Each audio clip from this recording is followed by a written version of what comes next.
إذا الشمس كورت وإذا النجوم انكدرت وإذا الجبال سيرت وإذا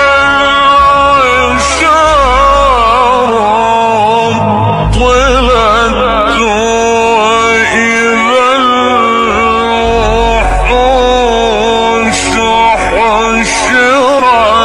وإذا البحار سجرت